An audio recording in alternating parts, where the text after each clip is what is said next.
Looy kaayo ang mga bayot inig katigulang. Kay walay mo galam. Pait nga kamatuuran, nagpangahitabo sa katilingban, daghan pong naka-eksperyensya sa mao nga kahimtang.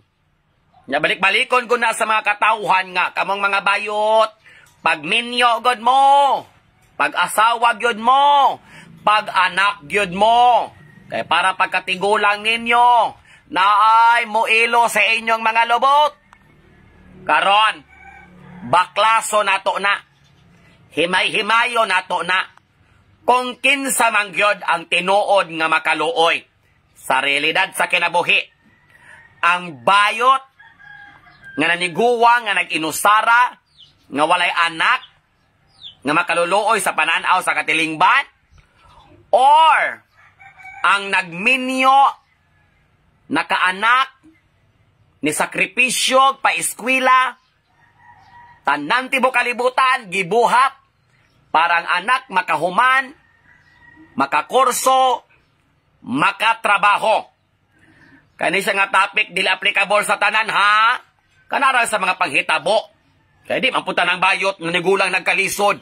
Ang ubang mga bayot, perti man sad, may insurance, may dungganon, impas ang St. Peter's, na ay mga negosyo.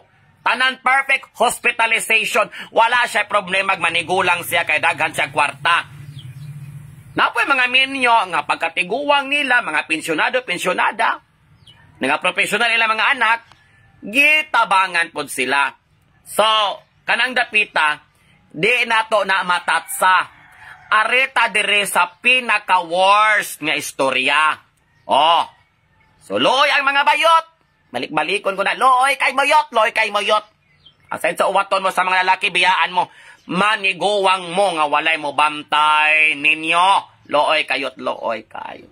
Karon, dili ba po di ay looy ang mga ginikanan nga natablaw? Arita sa mga minyo. Kapila kang namabdos, katulo, kaupat. Kaupat kang nag-anto siyang kabulan. Ihimogso lang ng imong mga bata. Pwede na lang ko mga buutan. Sos, kabulig na bagyo, nabagoy buang. Di na bago na malikayan. So karon, kapoy kaayong kinabuhi. Di nagay mo kalingaw-lingaw sa inyong kaugalingon. Kami mga bayot, may obligasyon, laag dito, laag diri. Maniguwang ra gyud ming single. Kamo, mo pa-eskwela pa. Sos, nang pagpa-eskwela karon lisod kaayo. Gikan kinder, elementary, high school, senior high, kolehiyo. Wala pa na humandiya. Alangan man, wala pa man ay trabaho. Mangita pa man na. Wala pa mo na'y kwarta. So, sa pagpang-apply, ana, imbis ang ginikanan, na human na sa obligasyon sa pag-eskwela, tabangan nga po nagpang-apply, pang-apply, gasto tibo kalibutan. Bulahan kay nakatrabaho. Malami kay nakatrabaho. Ang anak ni Asinso na. Pagkahuman ni Minyo. Nikoyog sa asawa. Nilangyaw laing lugar. Tanang anak. Nibiya sa ginikanan. Ang nabilin. Kanina lang mga tiguwang ng mga ginikanan. Ang mga anak na busy na pod kay, may mga anak na pod sila. Nakaanak og daghan. May obligasyon na pod sila.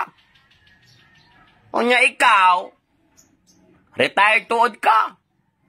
Sa liga nimo, SS, pensyon. Pila ra man magkagulang ta. Kung swerte ka, good health ka, maayo ra. Pero kung dili, maintenance. Imong anak kay wa naman sa inyong balay. Mo-hire kag katabang. Unya duha naman mong galuya, masakiton. Mo-hire kag duha ka katabang. Unsa naman ron? Ang imong pinaningkamutan sa tibuok ni imong kinabuhi nga pakamatsa nimo. Pag-abot sa panahon, nibiya man hinuan. Naunsaon man ron?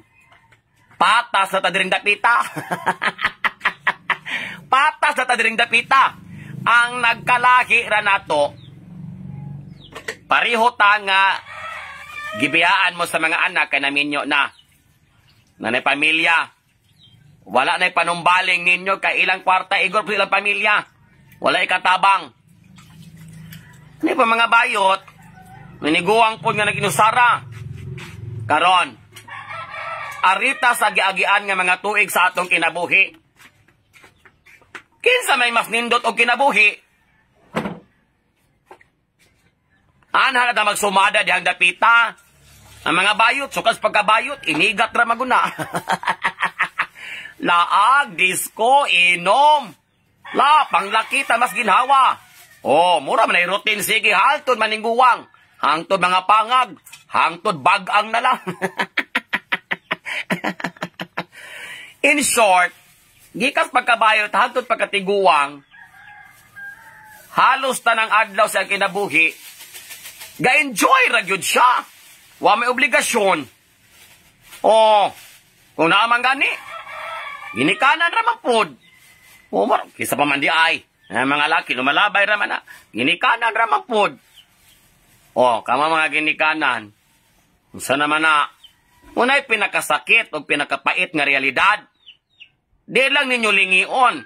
Kung asa man kamo karon sa inyong kinabuhi, di lang mo mulingi. Kay mulingi mo mimo. Bitaw sa, diba? So, kas pagminyo, pagpanganak, paiskwila tanan, puro na sakripisyo. Pila man nakatuig. Mudalagan, naghapit mga 20 katuig. Grabe inyong sakripisyo. Wala gyud gali kaayo ninyo na enjoy inyong mga sweldo. Inyong mga sweldo. Hala, hatag sa anak. Tanang paningkamot, hala, hatag sa anak. Nalimot na mong inahanglan po darag enjoy di ay, anak. Ang mga bayot, pag makakwarta, hatag sa ginikanan. Konsumo, sudan. Maura. Muna kamo na lang desisyon diha mga day. Kamo na gud lang may desisyon diha kung kinsa gayod ang mas adunay malipayon nga kinabuhi ini katiguwang. Ang bayot ba nga walay anak nga mogalam? Or ang mga managtiayon ba nga adunay mga anak pero gibiyano gipasagdaan? Sige. Decision is all yours, mga day. The bottom line is, mag-iyahay ragot tag paningkamot. Og maniguro ta sa atong kaugalingon. Bayot ka man, minyo ka man, may mga anak ka man o wala, ato ragong siguradoon ang atong mga kinawin. At the end of the day, puro tabang malipayon. Biyaan man tao dili. Happy ragi hapon. So, no need of comparison aning kinabuhia nga mayngon mga mas bongga mi kay minyo mi may anak. Haluoy mga bayot kay wa may mga anak. Wala na compare karong panahon na mga day. Iyahay tagbuhi-buhi. Muna ginaingon nga matira ang matibay. Laitan ako niya mga palopyan job.